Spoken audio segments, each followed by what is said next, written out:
অল্প কিছু উপকরণ দিয়ে তৈরি করব স্বামী কাবাব।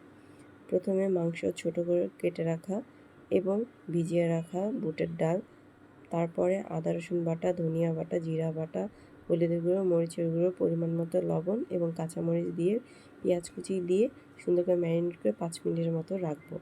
রাখার পরে চুলায় দিয়ে রান্না করার পরে সুন্দর মতো পানি শুকিয়ে আসলে এটাকে আমরা বেটে নিতে পারি অথবা ব্লেন্ড করে নিতে পারি।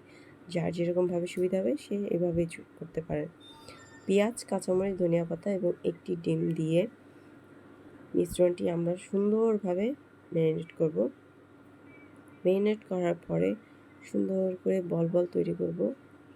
এইভাবে করে তৈরি করে নিলাম আমার পছন্দের কাবাব।